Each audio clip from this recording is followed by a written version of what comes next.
Corrine Malcolm, winding down another amazing year of trail running. How are you doing? I'm good. I was reflecting ahead of this call on my run this morning, and I was actually just getting really hyped about like Black Canyon, Tarawera, like all the races upcoming. And I was like, whoa, whoa, whoa, like pump the brakes, Corinne. You've got to like center yourself and actually reflect on 2024 before you just deep dive headfirst into 2025. And so it's good. I think that this has been, we were just talking, this is our fourth year recording this pod. I think I've almost always recorded it at my in-laws. So I'm actually in my home office this year. We're recording early for both of our sanity. And I'm excited to get to reflect on what an amazing, insane season we've both witnessed, up close and personal oftentimes for the past 12 months. Yep, absolutely. Fourth year in a row. There's nobody I would rather debrief on what has been a historic, memorable year of trail running. Every year has been, but it felt like 2024 was a particularly powerful year in trail running's history. We will do some looking forward here in our podcast. I at least have a few way too early predictions for 2025, but the majority of today's episode will be just reflecting on what made 2024 so historic and so memorable. I'm just going to do a quick recap of our docket here just to set the context for our listeners before we dive in. We've got a lot to cover, so we don't need to waste any time here. So we're going to go through several different categories here, starting with the Trail Runners of the Year. Corinne and I will talk through who we voted for in Freetrail's End of Year Award. We're going to go through at least the top 5 there. Then we'll do Trail Performance of the Year. After that, FKTs of the Year, Rookies of the Year, Overall Stories of 2024, the Dooper Spirit Award, which we'll talk a little bit more about when we get to it. Predictions for 2025, as I just teased, some personal highlights from our year and things that we're excited about personally as we enter another new year. Corinne, starting with Trail Runner of the Year, I just wanted to start with a quick little soliloquy on how we've adjusted things with our voting algorithm, and I would love to get your feedback and 2 cents on it once I get through it. But just to be transparent with our audience here, obviously Trail Runner of the Year has been something that we have been working on for the last 3 years. This is the 3rd edition of Trail Runner of the Year, and each year we tweak it a little bit to have it be closer and closer to the product that we want it to be. Of course, what makes Trail Runner of the Year unique in the end of year award ecosystem is that it is global and distance agnostic. So we are kind of celebrating trail running in its totality. The sport now is so diverse. It can be enjoyed in so many different ways.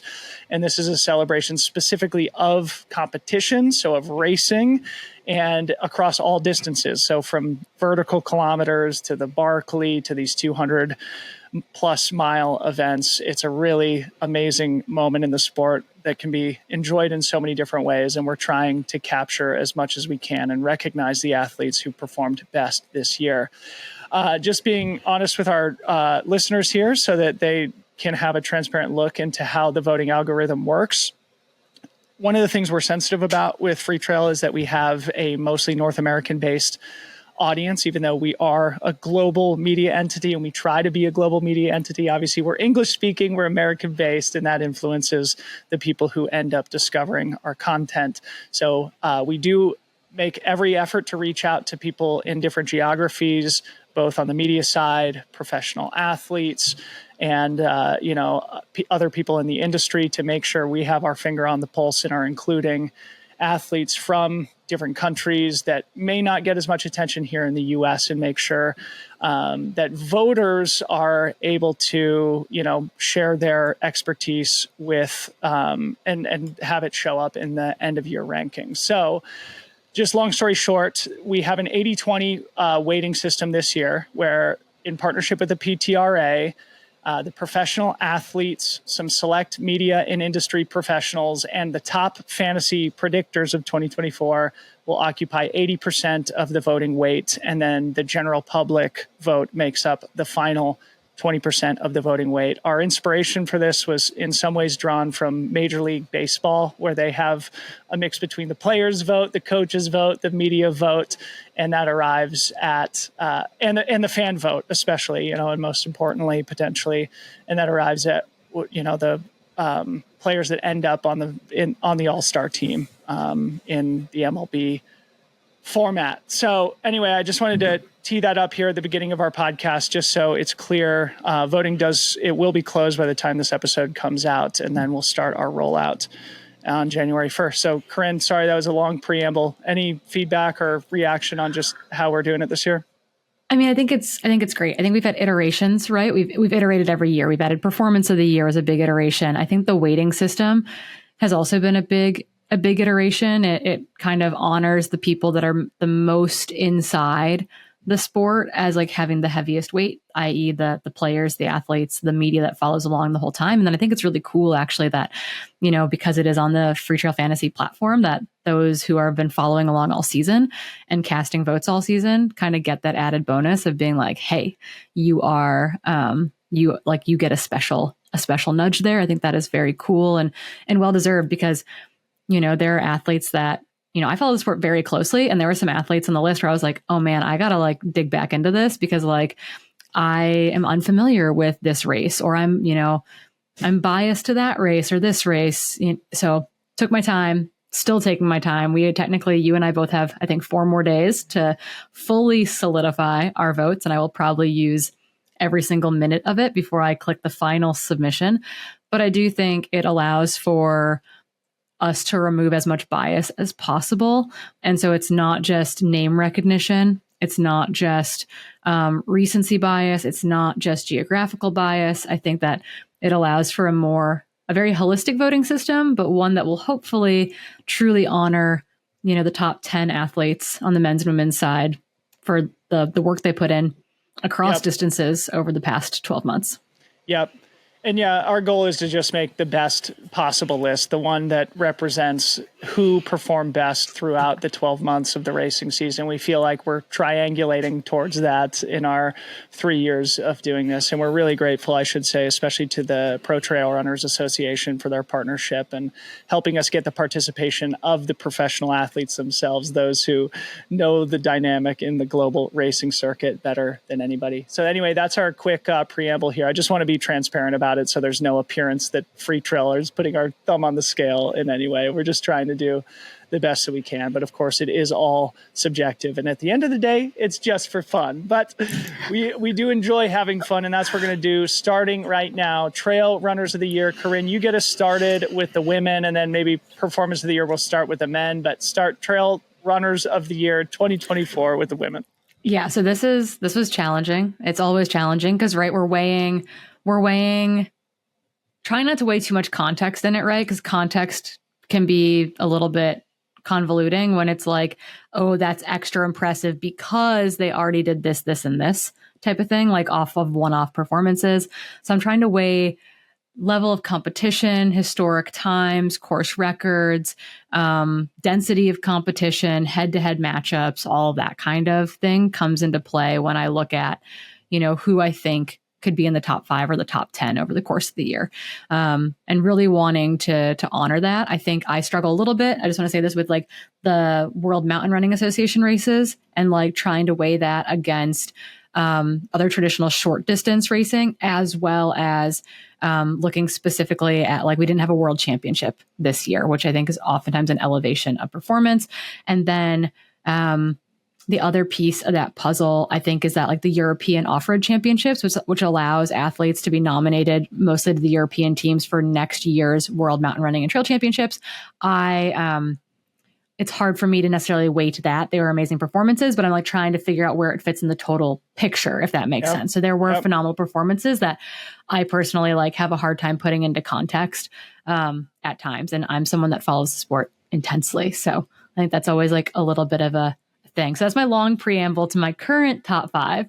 And so currently on my top 5, starting at the top, I have Katie Scheid. I think the Canyons 100K performance rolled into, an amazing Western States and an amazing UTMB was like top notch, deserving of top honors on my end.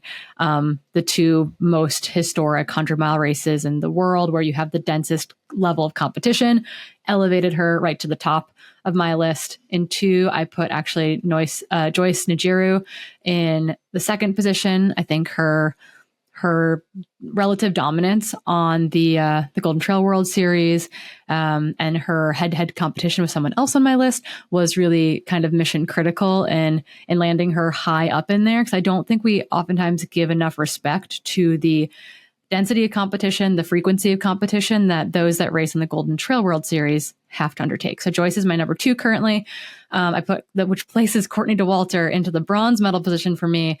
Having to remember that she ran Trans-Gran Canaria, Mount Fuji, Hard Rock, and Nice, 4 amazing long ultras. There are course records in the mix there, but I do think that like Mount Fuji's course has changed so much over time. It's really hard to actually, I think, conceptualize how good that run was. And while her Hard Rock performance was out of this world, I think relative, like the density of competition was like, she wasn't showing up on the start lines where she had like these women to race against. Yes, she was racing against the men, charging towards overall podiums in general, but like, I want to see her in the mix with, like, I want to see Katie and Courtney go head to head, and we didn't get to see that. Yep. So biases. And then my 4 and 5 position right now are Madalena Floria, because I think that she had a slow start to her season, but came on super strong in the end. And then actually Fu Zhao out of China is sitting in my 5th position right now. She had the most phenomenal run at Western States, did not have her day at UTMB, but the density of racing that she does, and she does at a very high level, to me will place her solidly in my top 10. And right now she's sitting in my 5th position in my current ranking list. Very strong season and a very strong ballot there from Corrine Malcolm. We have some overlap. And one of the things you and I were talking about before we press record is that in the past couple of years, we've had very similar ballots here, only shifting maybe a position or two. And this year we definitely have a little bit more difference in where we arrived, but with some common themes. And I'll be excited to hear your men's ballot. But my women's ballot starts with Katie Scheid. Also, I love the style. 3 races, 3 perfect races, drop the mic, end your season after UTMB, get ready for 2025. She was just picked in the Hard Rock lottery, and we cannot wait to see her race there. Unfortunately, Courtney, as you mentioned, did not accept her ticket to, or her invitation to, return to Hard Rock next year. So it doesn't look like we'll see the Courtney-Katie duel on the Hard Rock course, but obviously Katie has been an incredible athlete for many years, finally taking the top of the Trail Runner of the Year podium after finishing second the last 2 years in both Corrine and I's ballot. In second for me, Courtney Dauwalter. You basically covered it, but what more can you say about Courtney? She's, the goat of goats. She hasn't lost in 5 years. I went and looked at this, Corrine. There's except for like the one time she was pacing her mom, right? Like that's the only like race where that's not a W on her. Yeah. 2022, she races Agama, but I think that was kind of more for fun. I'm sure she went hard, but she was still races, like top 15. Right. She was 10th in races that are in her wheelhouse, those being 100K and above. She hasn't lost in 5 years. Courtney Dauwalter, another undefeated season, taking second place in my ballot. In third, I had Joyce and Jeru, so we just flip-flopped our second and thirds. Corrine, nothing more to add there. Golden Trail World Series champion. For me, I feel like she was a breakout star of the season after meeting her personally at Broken Arrow, where she won both the VK and the 23K. Also brought home victories at both the U.S. Golden Ticket World Series events at Headlands and at Mammoth Trail Fest. And just an incredible season from her. And I can't wait to continue to follow her career. She's incredibly talented and likable and charismatic at the same time. So really enjoy following her. In fourth place, I had Ruth Croft. And the reason I put Ruth here, obviously she's one of the all-time greats, a Hall of Famer herself. She won and broke the course record at Transvolcania, a race that's been around for a long time that all the best have been to and raced at. So having the course record there is it's a really big deal. And then a huge second place finish behind Katie Scheid at UTMB. But also, she won and set the course record at the Tarawera 100K, and she won Zugspitze in Germany. So Ruth undefeated except for UTMB, where she finished second place. So I put her in fourth. Perfectly executed race. Like the only thing that wasn't perfect was that she didn't win, but it was otherwise flawless. Right. Yeah. Awesome running from Ruth. Again, she is just one of the most consistent athletes ever, putting together another incredible season in 2024. In fifth place, I had Rachel Drake, and it's the range that landed her in my top 5 this year. Obviously, she performed incredibly well, but she did so across so many distances, right? She started her season with a win at Black Canyon. She was 8th at Western States. She won a Cirque Series event, a race that only took her about an hour to finish. She was 4th at Mammoth Trail Fest and then finished her season by running under 6 hours at the JFK 50 miler. She also started her season in Hong Kong. So she ran that 33K. This time of the year, it's hard to remember those super early season races, but Rachel Drake, top to bottom, incredible year from, 7 miles to 100 miles. The range is something that I certainly look for when I'm putting my ballot together. And I was really excited to include Rachel Drake in my top 5 this year. Comments? Sorry, there's like a garbage truck actively just like outside of our house right now, which I'm sure is creating lovely background noise.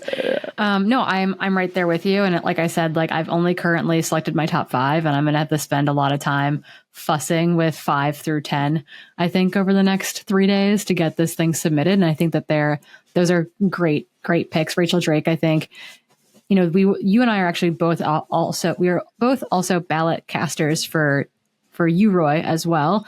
And it's like, man, there are some people like making big, like the podium for that's going to be actually kind of insane when it comes to ultra runner of the year, which is very North American centric. So I haven't even begun my U Roy ballot yet. I like scrolled through the Google Doc a tiny bit, and that was it. So we've got some time to make that happen. But I do think that those were great picks across the board, wide range of talent, trying to give shout outs to both those long distance folks and then those that just crush on the shorter trail stuff. Yeah. The men, Corrine, get us started. Oh man, always putting me on the spot. Okay. So I can go first if you prefer.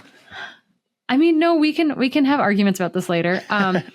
Okay. So what I've got currently for my top 5, and this is actually kind of interesting because I think in years past, it's been so ultra heavy, and my top 5 right now is like almost ultra light in a lot of ways. So right now in first, I have Elysine. I think he had one of the most phenomenal seasons. There were fireworks, there was drama, there was shoving moments. It was insane to watch him race this year. I don't think we've had someone that dominant on the Golden Trail World Series, maybe since Remy 2 years ago type of thing. So Elysine's performances were unreal. I think the only person he lost to this year was Killian. Yep. Well, he lost to Patrick in the early Golden Trail races at altitude in Asia. Yeah. But it's like the dude doesn't lose a lot. And even in those races, he's like finding podium finishes. So he is my number 1 currently.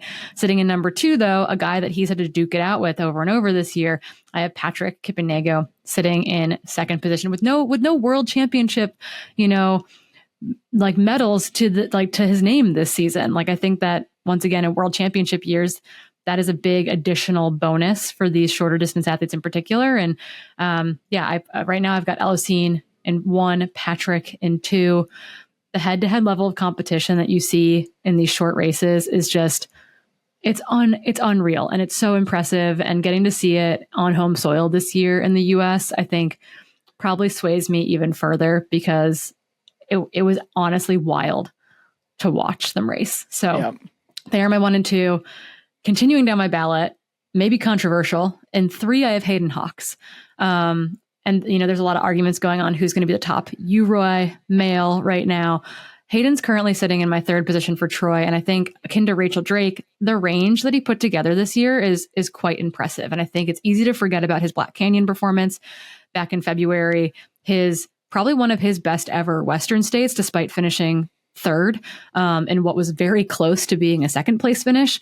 For those that were watching, it was unclear who was actually on the track when it came to the 2nd and 3rd place male at Western States. He went to Europe. He did some other kind of by UTMB races, but he also showed up and won CCC in spectacular fashion. That was an incredibly good field, particularly the men's CCC field, and the men's, like the American men's CCC field was incredibly strong. So was phenomenal to see Hayden pull off the win there. So I'm just, he ended up third on my ballot. I think that that's a good place for him to be sitting right now. Kind of curious to hear your takes on it. But then in 4th and 5 currently, and again, like I said, don't shoot the messenger. This might not be my final ballot, but right now I've got Philemon, Kiriago. So another, Golden Trail World Series guy sitting in 4th. Danny and MK are like jumping up and down with my current ballot. And then right now in 5, I actually have Francesco Pupi. I think that people will forget his like early season kind of US tour. While maybe Lake Sonoma isn't in its current glory, he ran really well in that course solo. And then his Chuckanut performance actually was that race has been going on for forever. And he ran the fastest time on the closest iteration of the course. Yep. And then, always the bridesmaid at a race like OCC, but I think closed something like over 10 minutes on Eli in the final 10K. Backed that up with, I think, a performance at Julian Alps, maybe, where he went off course and still ran a phenomenally fast time. Hayden Hawks. Yeah, beating Hayden there. So I think that, Francesco is, that 50K to 80K guy who just has great range in those distances. And I do think that many of the performances are well worthy of being in the top 10 and currently sitting in my 5th spot. Yeah.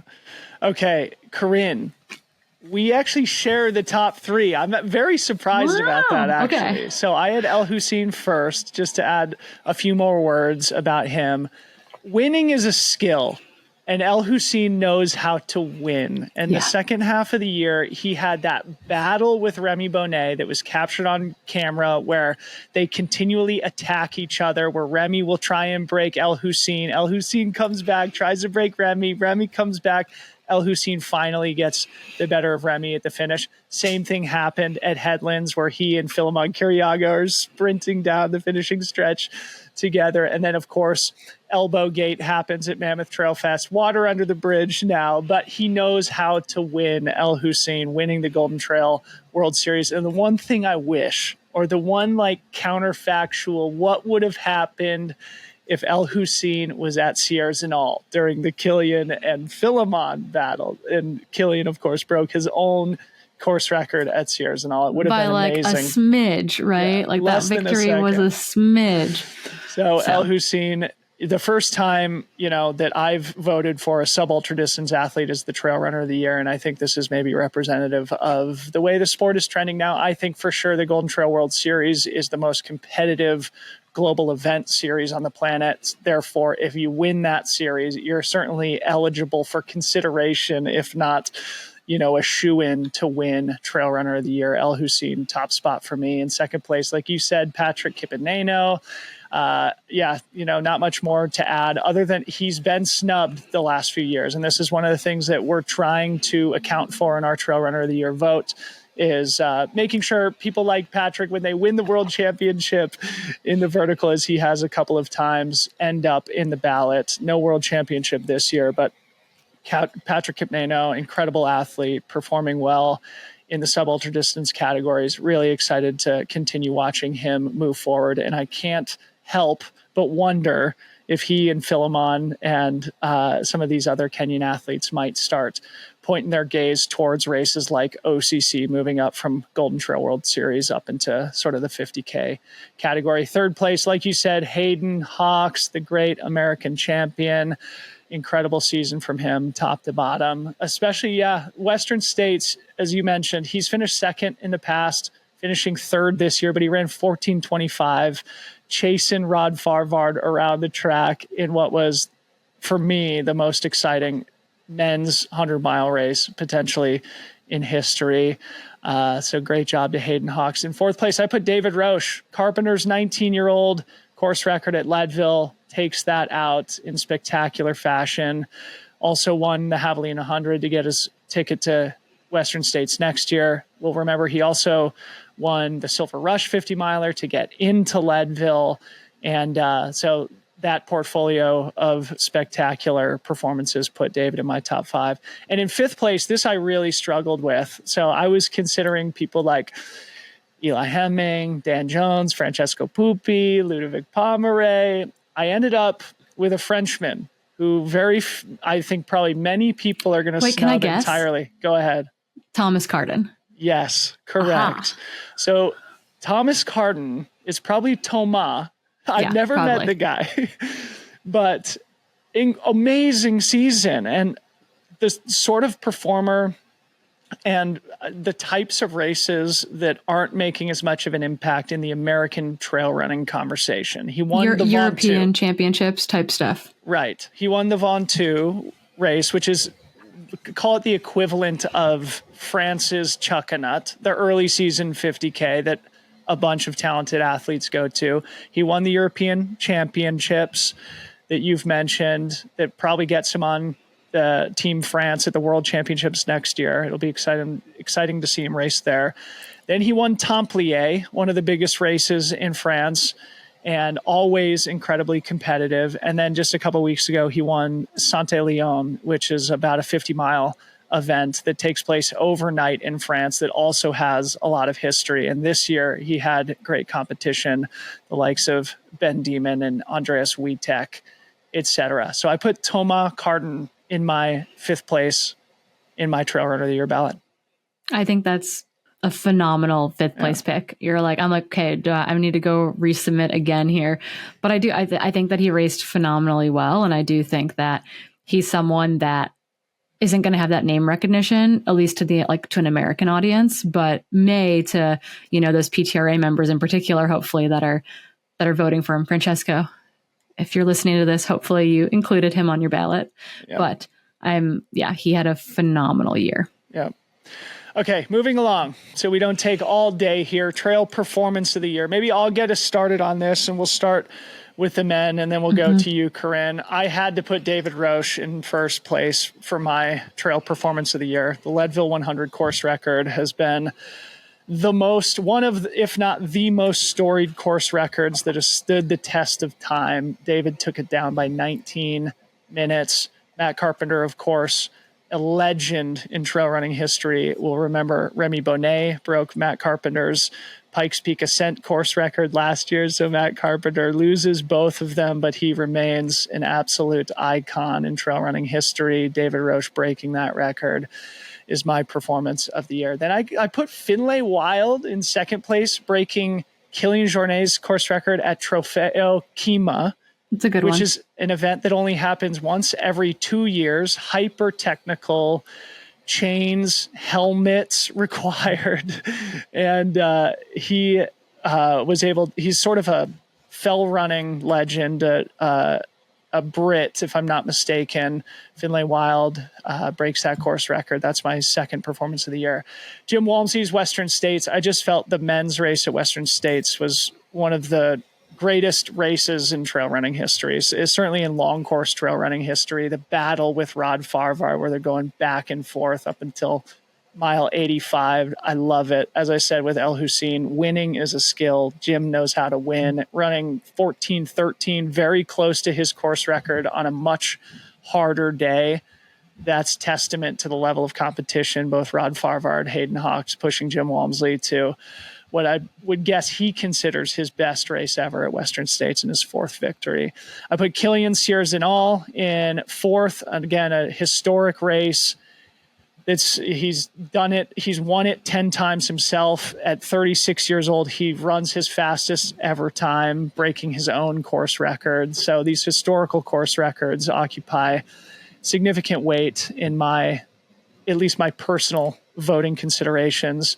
And then in fifth place, the ageless wonder, Ludovic Pomeray, breaking Kilian's course record at Hard Rock. I found the trail performances of the year very fun and very difficult this year. That's my men's top 5. We have a super similar but slightly different ballot. So I actually have David Sinclair's JFK 50 mile as my performance of the year. Maybe not, the record hasn't been around quite as long as Matt Carpenter's Leadville record, but I do think that that David's run there, particularly because Sinclair had to race people. Like he and Eli Hemming, who, Eli probably came in as the favorite there, like had to duke it out before David had to go solo at the end. So I do think that adds like one more layer of just like complexity to the race. But, that also meant that he had to beat the times from Hayden Hawks, Adam Peterman, Jim Walmsley, people who are the historic greats of our sport. I was just really blown away with that performance, 10 minutes faster than it's ever been done before. And it's like just stupid fast the man is running very, very strong. So I hope to see more from David Sinclair. He's also had a great season. I hope that he makes the top 10 for you, Roy. It'll be a snub if he doesn't with other performances this year. So David, we're pulling for you. My second, though, was another David. It was David and David Roach in second with his Leadville 100 course record. I thought, again, phenomenal performance, a record that many thought was untouchable. Probably not given the internal honor it deserves. And I don't think we've had enough men go after it, but David kind of really moving that benchmark was incredibly impressive. And then in third, I have Kilian Jornet's Sierra Zinal win the head-to-head competition, the breaking his own course record by ever so slightly by a smidge was incredibly cool.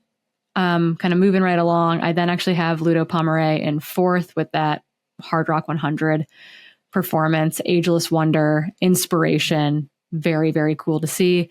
And then in fifth, kind of again, comp level competition. The race has been around for a while. I've got Elocine's Marathon du Mont Blanc win and course record. Just knowing what it takes to run fast there is incredibly impressive, and I thought was deserving of a top 5 finish this year.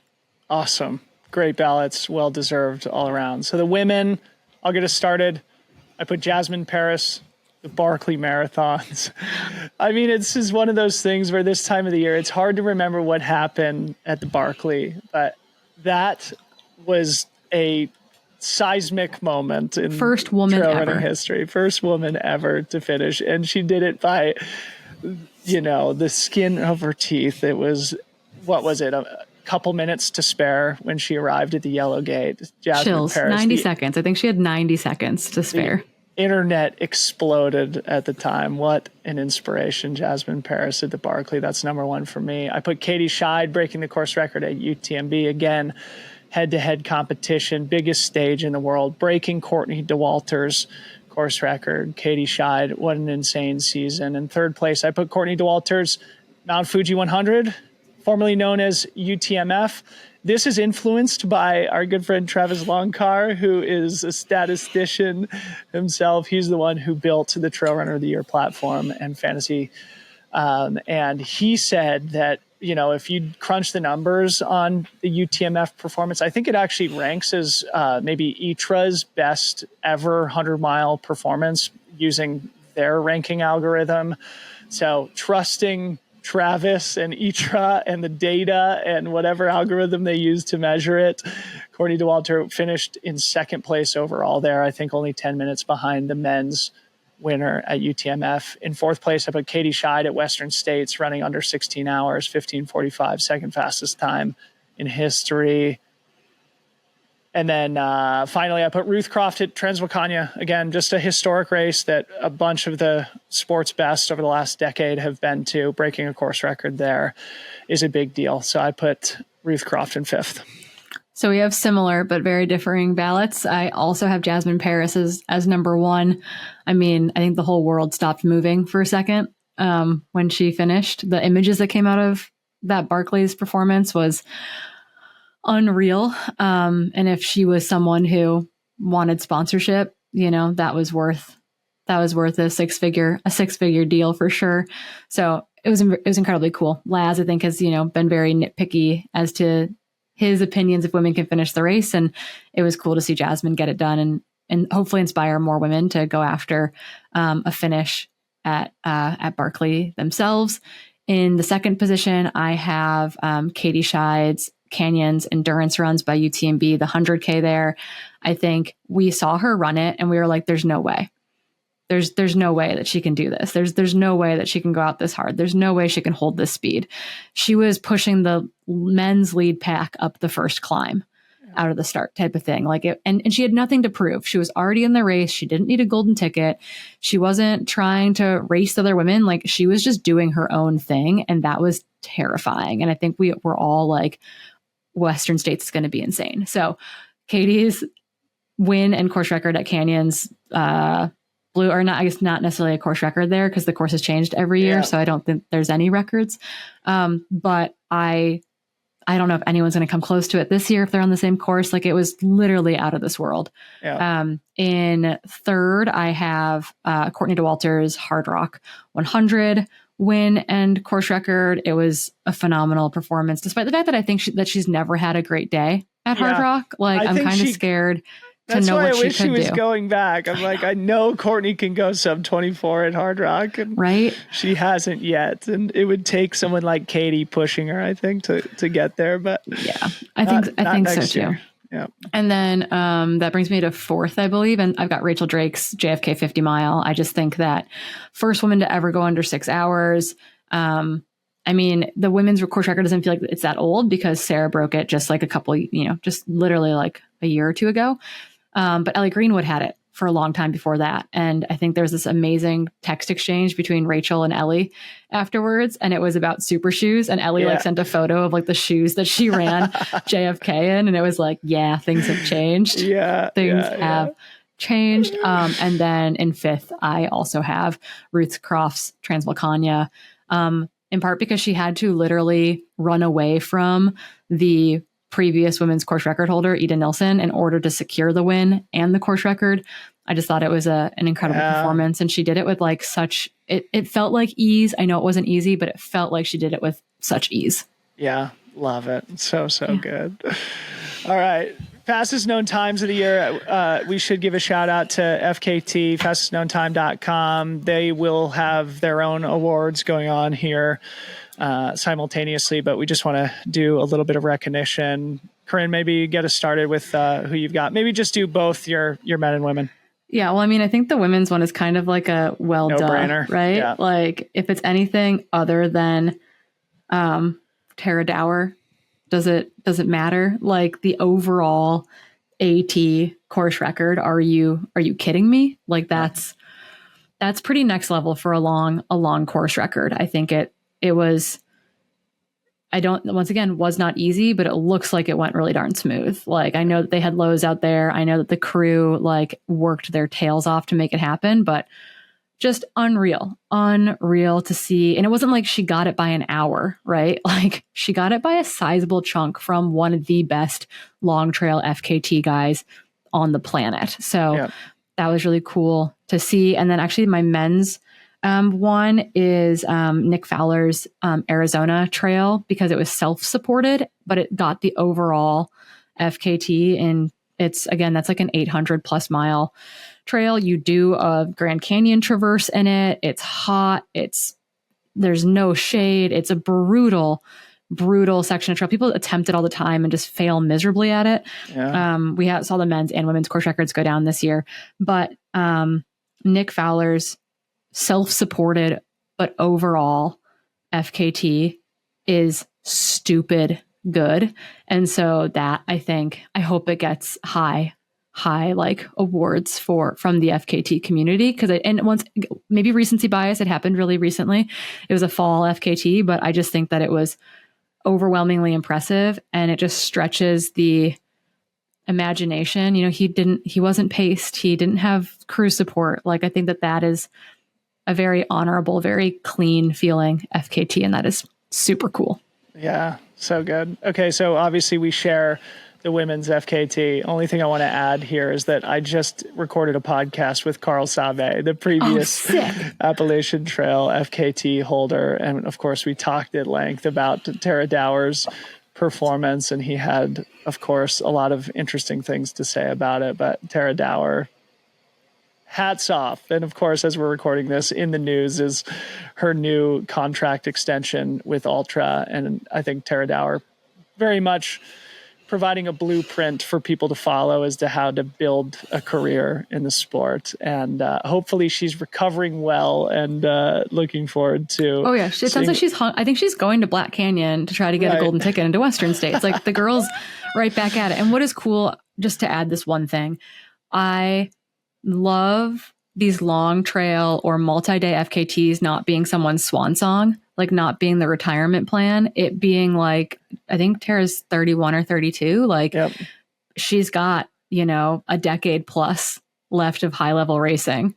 You're like, no, retirement's around the corner, 35 and creaky, but I do think that is really cool. And that to me is super inspirational, just given what I like innately like about trail and ultra running. Like the Colorado Trail is enticing.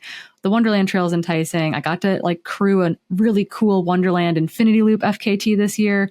Like those projects are so amazing, particularly in the US where we can't race through these environments. So I love it not being a swan song and it being a part, like a part of someone's career in their prime. Yeah. You know what else Tara has done? The Colorado Trail. Yeah, last year. Transitioning to the men, Kyle Curtin broke the supported Colorado Trail record. That's my FKT of the year. He broke it by almost a day, which is a massive margin. Jeff Browning then went after it only a few weeks later and fell short, though broke it in the FKT in the opposite direction. So shout out to Jeff Browning for giving it a shot. He still put together a really fast run on that 500-mile trail in Colorado, but Kyle Curtin, took it to a new level. And one thing that I think is going to be interesting is to see what that does, because I know a certain Courtney Dauwalter has had the Colorado Trail in her crosshairs. It's the one thing she's failed at. Yeah. It's the one, because she made an attempt, and it's like literally maybe one of the few things she has failed at, which I don't want to keep saying over and over again, in the last like 5 years, right? Yeah. Like, so seeing Courtney go after the Colorado Trail, like, I would pay money to have like a daily vlog of that attempt. Yeah. So it'll be interesting to see. Yeah. Kyle Curtin's standard is now way out there, being so much, it's like such a massive margin to take off the existing record. The next person who goes is going to have to find only incremental improvement. I think it's one of those where it's going to be, it's going to start coming down by, tens of minutes instead of a couple of hours, if you know what I mean. So moving on, rookies of the year.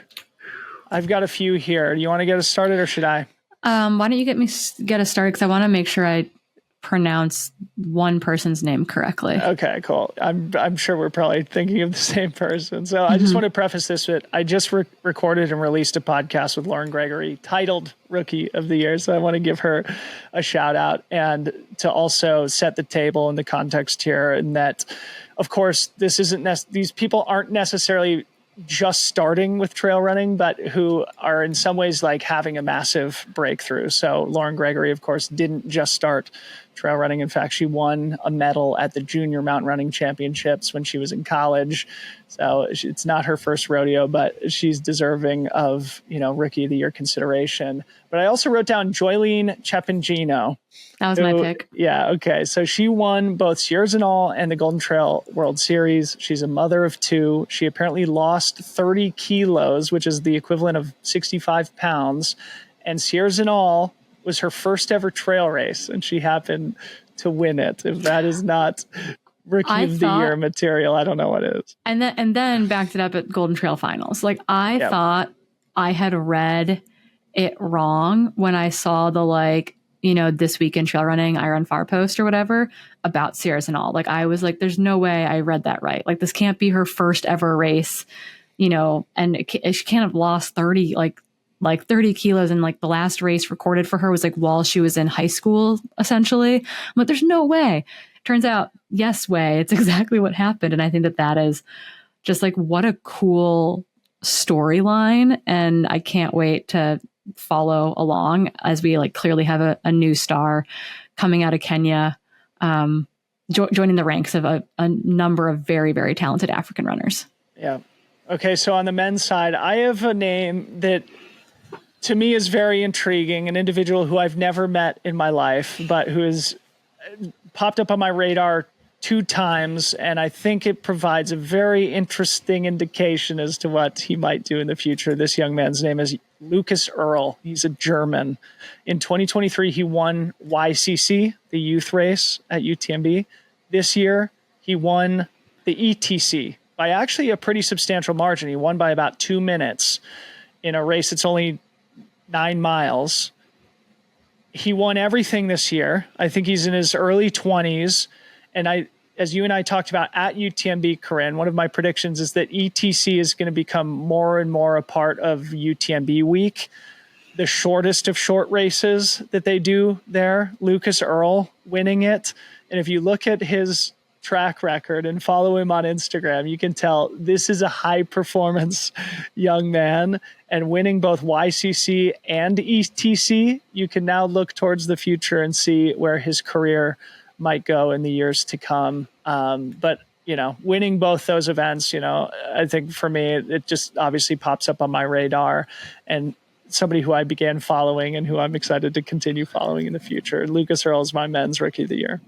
I really like that pick. And in similar, in similar fashion, a name that I was intrigued by this year, seeing him come and race on U.S. soil, another young Swiss guy.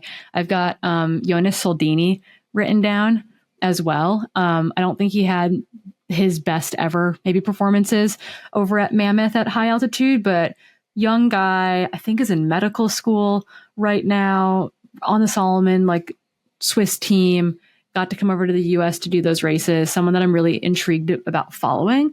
Put himself out there, raced really strong at Mammoth, I think before maybe succumbing to the high elevation. But yeah, I remember he got second to Remy in the Dragon's Back race. Yeah, did well in the He UK. was under consideration for my rookie of the year. Yeah, so I just think there's some newer names coming up. I think in the past, a lot of our rookies that you and I have selected have been largely US based kind of young guns that are new to the scene. And those young guns have turned out to be very, very good athletes in the last 2 years.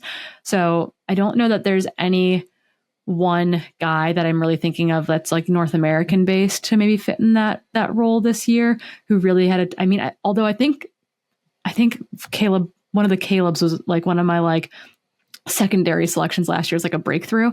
Yeah. But I do think that we've got some interesting young guns coming out of the European, Western Europe, that I'm excited to follow along with, because, since Remy and those guys came up through the Solomon Young Guns, it feels like there's been a little bit of a break there for the next gen. Yeah, I think Golden Trail World Series really provides the launch pad for a lot of these kids. So if you start looking, into the back half of the top 10s or a little bit outside of the top 10s of those races, those are the names that if I were a sports marketing professional, I would really be watching. Who's finishing 9th or 11th or 13th at the Golden Trail World Series events right now, who are in their early 20s. Those people are the ones who are going to be building great experience and talent for, future success and moving, higher up into the top 10s onto those podiums. But a lot to be excited about for the athletes coming into the sport now. And those are some fun rookies of the year. The overall story of the year, Corrine, you get us started here. I'm sure we've got similar stuff on our minds. I think the overall story was a number of things. I think that we had the record books just reset this year. And I don't know, we keep saying it's everything. It's shoe technology, it's high carb fueling, it's ketones, it's sauna protocols, it's whatever, right? But there's whatever it is, whatever 200 hacks you want to throw at it, something is happening in which we are resetting the record books kind of across the board. Men's records, women's records, next level performances, competition density, etc. I think that has been one of my, as a spectator, one of the most exciting times of our sport. And maybe it's competition density that's really allowing that to happen, and it's athletes are being paid. So we've got more athletes having the ability to travel. We're having greater competition density. We're seeing, athletes from many nations represented. We've got a strong African contingent showing up at the Golden Trail World Series.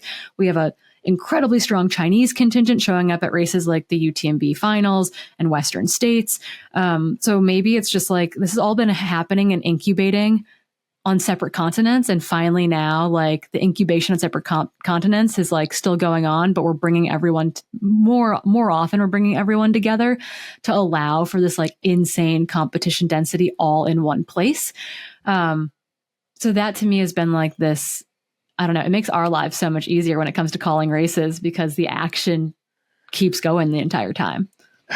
God, just what a incredible year. So if the overall story of the year is, it's getting way faster, then downstream of that is kind of the why or whatever. Maybe it's upstream of that is the why. And I wrote a recent newsletter where I identified that what I was calling the 3 C's: carbohydrates, carbon, and cooling. And then Ian Torrance left a comment saying, I would add a 4th C, that being cash. You could also add a 5th C, that being increasing competition.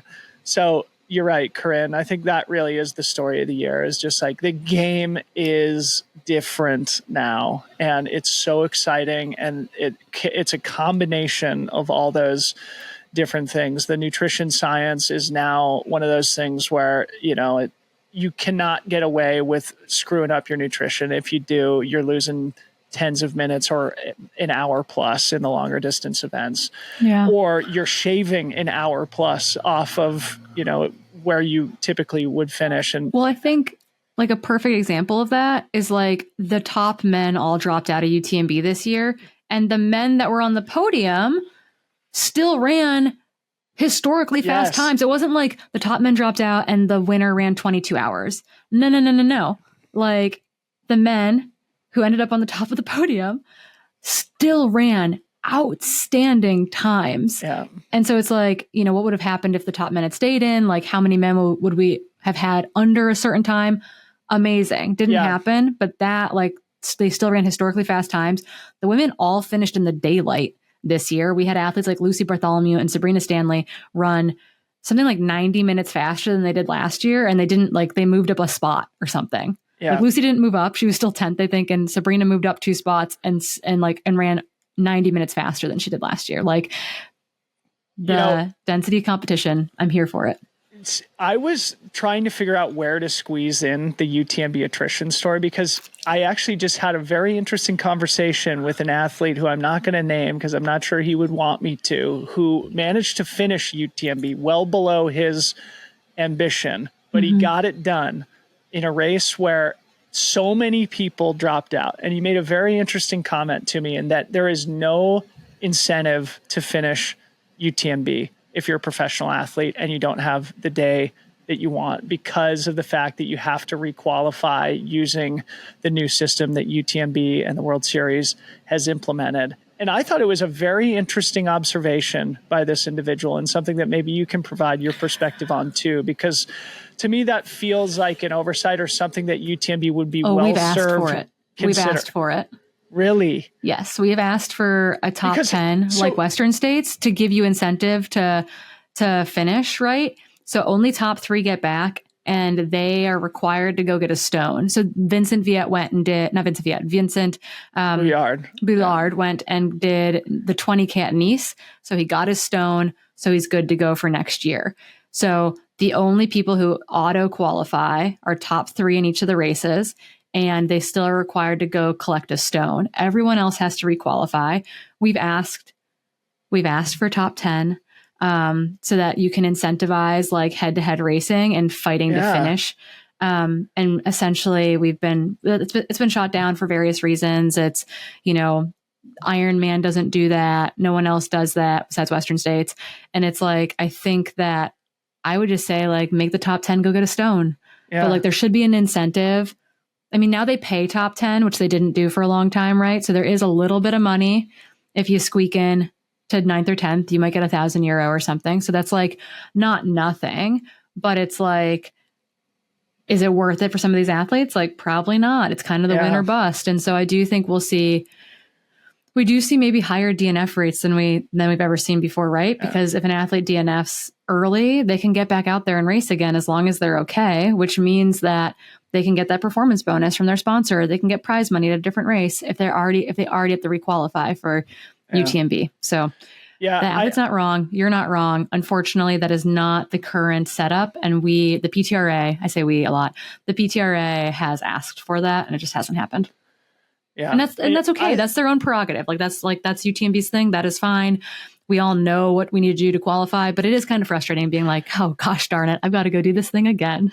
Well, yeah, I mean, circumstances may dictate that they want to change their mind in the future, because if the athletes are incentivized to actually drop out and not finish at their most important event of the year, that will have negative impact on the event itself. And remembering back to you and I doing our shows at UTMB this year, when we just read off the names of everybody who had dropped out of the event, that really was one of the stories of UTMB, and therefore one of the stories of the year, of just like people not finishing. But anyway, we're getting a little bit negative, but I think that's an interesting thing for our audience to monitor. But overall, yeah, what an exciting year of racing. The 3 C's or the 5 C's, whatever you want to call it, changing everything. I also had the African continent really arriving, Morocco with El Hussein, and of course the Kenyan contingent, Joyce, Patrick, Philemon, Joylene. We've talked about all of them already. Those are some incredible stories of the year. Moving on, the Bill Dooper Spirit Award, one of my favorite things that we do here. Just to set it up for the audience before I pass it to you, Corrine. Bill Dooper, for those who don't know, was a man who lived in Leadville, Colorado. He never ran a trail or ultra race himself, but he was the biggest fan. He famously always wore his Green Bay Packers hat. He always kept notes about the athletes, always was making predictions about who was going to finish on top of the podium. He passed away 5 or 6 years ago. And he just, left a little bit of a hole in our sport. And so I felt like it would be nice to name an award after him. And this award endeavors to just recognize an individual who makes outsized contributions to the sport of trail running, but having nothing to do with winning races or being a good athlete, just somebody who contributes to the community in a unique way. Corrine, who's your Bill Dooper Spirit? Oh, wait, before we do, just naming off people who've received it in the past. Jamil Curry, Zoe Rome, Stephanie Case, Brendan Madigan, Brian Powell, and Hillary Girardi are all former Spirit Award winners.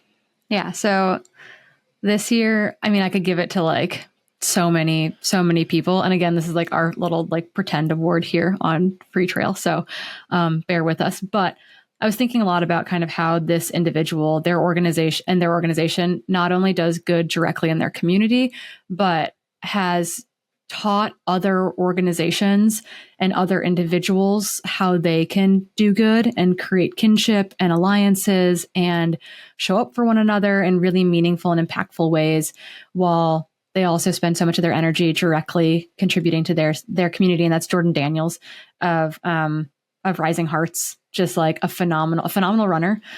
We had her on the Trail Society podcast last year, I want to say. The work she does with Rising Hearts is incredible. They've, in partnership with GU the last couple of years at Western States, have had a Rising Hearts athlete, Yatica, Callie Vincent, Alex. Oh, what's Alex's last name? Staten this past year. Yeah. And they will have an athlete at Western States. Golden Hour. Right. Yeah. Oh, there's just like tears. They've worked really closely with GU on GU's sponsor spots for Western States.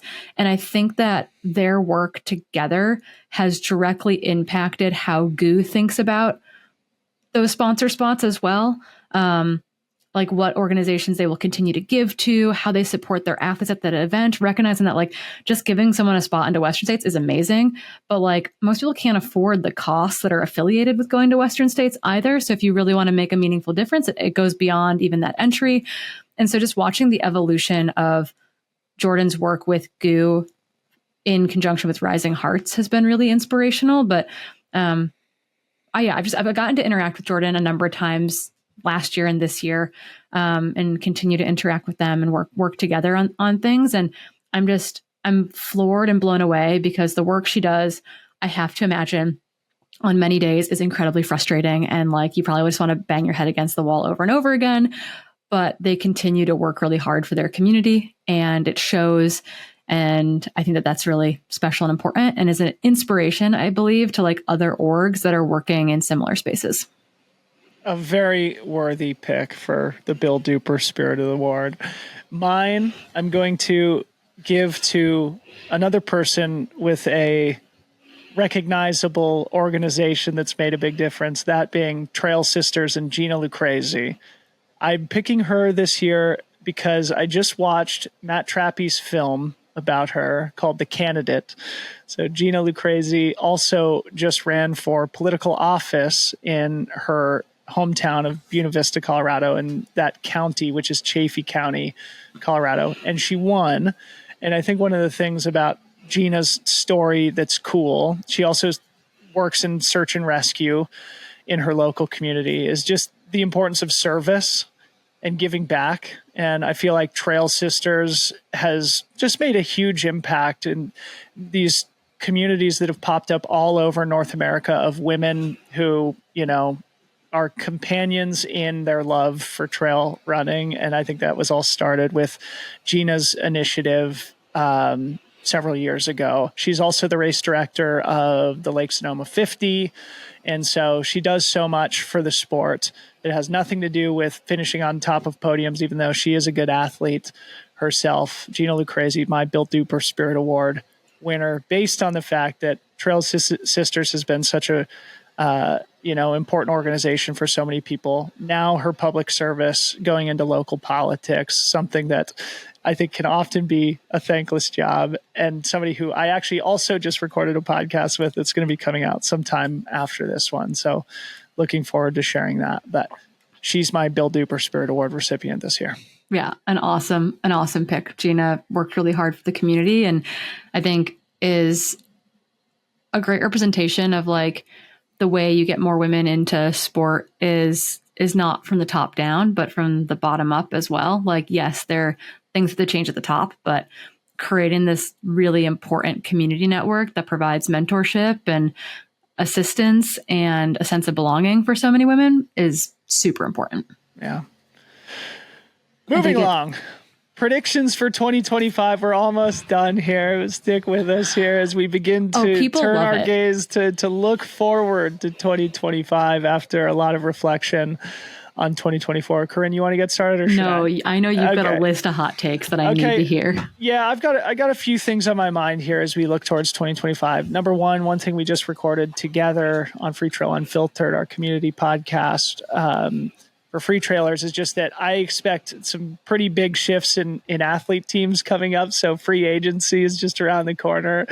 I think our audience will be excited to, see what happens there. Some people view the enhanced, brand involvement, corporatization as an eye roll thing for you and I, Corinne, people who make our living in the sport and who are just curious about how the industry's evolving. I think that's going to be certainly one of my predictions, is that there's going to be some big names on the move here in the next few weeks that are going to be shifting teams. But more specifically, my big prediction for 2025 is the men's record at Western States is going under 14 hours. And I think the men's race at Western States this year is shaping up to be absolutely insane. The Hoka boys, Jim, Adam Peterman, Hayden Hawks, Rod Farvard, all coming back. Potentially Killian and Vincent Bouillard. Of course, David Roche just got in at Javelina. And on the women's side, there's going to be no Courtney, no Katie. So that opens a new champion. Big opportunity for a new champion. So that's my way too early prediction for Western States. The men's course record goes under 14 hours for the first time. And we should say now the course record is 14:09. So it'd have to go 10 minutes faster. Yeah. And the women's win at Western States has been held by Americans the last couple editions, but historically we've had a number of international winners. And I think that it could be back in international hands this year. If Lin Chen gets back into Western States, who she unfortunately had to drop while sitting in like third or fourth of the river because her whole foot blistered off, basically, her and Fu Zhao all of a sudden, like, I think that you've got, we could see our first ever Chinese winner of Western States, which would be really special. So there's some Western States has interesting storylines, right? The men's is like the battle of the champions, and the women's race is going to be, a new champion being crowned, and that is equally exciting because it feels very wide open. It feels like it's anyone's game. So that's very thrilling. We're already getting warmed up. You and I, Corrine, for year number 5 on the broadcast. That's coming up quick, isn't it? Jeez. It feels like a big moment. Kind of adding to that, I just looked to see what my predictions were for last year, and I was like, runners are going to become obsessed with blood lactate and heart rate, and I was so right. So I just want to kudos myself for being right this time last year. You know what else you also predicted last year? I don't know if you're going there, but the rise of AI and that's impact on the coaching business. Is that were you planning to expand on that? Still in the mix, right? I think that there's still an AI advancement and modeling going on, both big AI, but also internal systems AI, right? Where the data is being pulled from an internal source versus the entire internet, because turns out AI feeds on itself a little bit and it can get super weird and hallucinate, which is, you don't want that in your race and you don't want that in your coaching. But I think that we're going to continue to see that, a rise of the science side of the sport, while at the same time still seeing athletes like Courtney and Katie excel. And they might be 60 grams of carbs an hour people, but they are crushing it. So I think that we're going to see an increased lean on science, in the science versus art standpoint at the front of the field. I think that's going to continue to be a big storyline. It has been this year. I think it will be next year as well. And I'm also curious too, we're going to see a big shakeup on the Golden Trail World Series with the change in racing, change in races that they are going to. We've talked about that calendar a few times towards the end of this season already, what races will remain on the calendar. It was founded on the most historic sub-ultra races in Europe, essentially. And some of those races will no longer be part of that season. So that to me is really, really interesting. And I know too much inside baseball. So I know big names are moving, and I can't wait for it to become public knowledge, because it's just it's fun and exciting. And I think it's both a good market for athletes to move, because there are a number of brands who do have really good budgets to work with. But I also think it's a difficult time for athletes to move. And I think that we might even see some athletes that go maybe unsponsored or differently sponsored for 2024, at least, or 2025, at least the early part of the season, just because movements, we're not going to see this all happen Jan 1. It might be Jan, February, March before we really know where people are truly landing when it comes to their 2025 racing teams, which is always an interesting wrinkle in our sport as well. I should say, before we move off the free agency topic, that we track this on fantasy.freetrail.com. Shout out to Travis again. So if you go to that website and navigate to the athletes tab, it's not up yet, but eventually we will have a new 2025 free agency market. And, there you can track who's moving from teams to new teams, or who might be, looking for new sponsors. Yeah. Okay. Cool. Well, I think this is our final category, Corrine. A little personal introspection here. Our personal highlights from 2024, things that we're excited about for 2025. You want to get started? Oh, man. I was trying to think about this. And I was like, what are my personal highlights of 2020? I had a hard time with it, too. And I was like, I traveled 130 days this year. That was not great. Yeah. We've had big, important years, I think, both of us, for our businesses and for us figuring out where we kind of want to place ourselves in the sport as far as work-life balance, maybe. And so on. So I think it's less glitz and glam and more, we've had our heads down for a long time, which isn't a bad thing. I think it's setting us up well for good 2025s. At least that's what I'm telling myself. I got to do some racing, which was great. Well, I think last year when we were reflecting on this, I was I did my first 100-mile in 4 years, and it was great.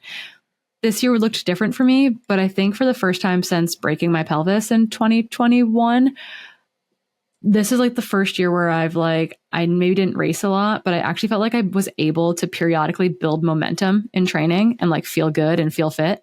Didn't happen maybe always when I wanted it to happen, didn't maybe align with some race goals, like Javelina, for example. But I do think that I had a lot of fun when I could find that rhythm. And I think I'm continuing to make changes to my life that will hopefully allow for more of that as we enter the new year. But yeah, it's been a hard year, like on all fronts, to be honest. Yeah, me too. Very, very hard year. A lot to be happy about, but also extraordinarily challenging. As I reflected on this, one of my major highlights of the year was the opportunity to pace a few times. So I paced my buddy Andrew Bumbelow at Black Canyon, where he had golden ticket ambitions, but had jumped into the deep end and had what was the right experience for him, slogging his way through a very challenging finish there. I had a great time being his companion in that suffering. Also a companion to my boy Ryan Thrower's suffering at Western States as I pulled the anchor leg of his 26-hour finish there. And then also pacing my coach, Hannah Allgood, to a golden ticket at Javelina. And I was just thinking, like, pacing and crewing is so fun. And those really were highlights for me. And I actually got a text from Germain Granger the other night saying, "Hey, I got into Hard Rock. Would you consider pacing me?" I was like, "Hey, that gives me something to train for in 2025. I got to try and hang on to Germain at Hard Rock next July." That's sick. So anyway, that's sort of like, a personal highlight and something that I'm excited about for next year.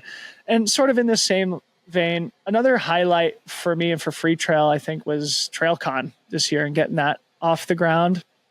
And we're going to be making some exciting announcements about what that's going to look like in 2025. I think that it has the potential to be an important thing for the sport of trail running, and I can talk more about it in the future. But yeah, it was nice to get it off the ground this year. We got a lot of good feedback on it. We had so many incredible people contribute, including yourself, Corrine. And I think we have a great platform to build that into being something that is important and that gives back in a special way to the sport of trail running. So we can talk more about that in the future. But that's some of my highlights of the year and things I'm excited about for next year. I'm also starting day after tomorrow, going off the grid for a week, for a hard reset that I desperately need. So when this podcast is released, I will be offline, hopefully in meditation and decompressing from what has been an action-packed year. So, and notably what I'm not saying is I'm making an athletic and a competitive comeback, because I've said that so many times and I've been unable to do it. So you got a coach, though. You've got a really good coach. Yes. And honestly, if I can just get fit enough to pace some good athletes at big races, that would be enough for me. And I would find a lot of joy in that. So anyway, consistency in running is always a good goal and will continue to be a goal for me next year. Yeah, I dig it. I think we've got lots of things to look forward to. And I think that, we can leave. We're soon to be leaving 2024 in the rear view. And I think that is exactly where it can stay. Yes, thank goodness. Corrine, any closing comments for your fans here? No, I mean, I think I put up something on Instagram the other day that was like kind of meaningful for this time of year. And it's this idea of like pressing pause, which you're about to go do for the next week. But just like, it's really easy when you reflect on your year to get kind of critical and get kind of mean to yourself. I reflected on this last year where I was like looking over at my season and I was like, wow, like I'm kind of a bad professional runner. But if any of my friends had told me about my year and it was their year, I would have been so stoked for them. And so it's this idea of like, as you write down your goals for 2025 and you reflect on 2024, just to be like kind to yourself and not to like be too aggressive when you're pulling the good from the bad, and just like think of the, like, any step forward is worth celebrating type of thing, even if it felt like an overwhelmingly hard year. I mean, the community experienced a lot of loss that was super hard as well. And so I think it's just like about giving yourself some grace and pushing that pause button and slowing down and like assessing your goals for the next year while like not being so hypercritical on, what you felt like you might have missed this past year. Something that I'm working on personally right now. The inner dialogue thing is a major struggle for me and probably for a lot of people. So great closing sentiment. Well, Corrine, Always great to do this. 4th year in a row. To our audience, go subscribe to Trail Society. Obviously, you already do. We're going to be doing more of this going into 2025. A lot to be excited about, a lot to be grateful for. Happy holidays. Peace out, 2024.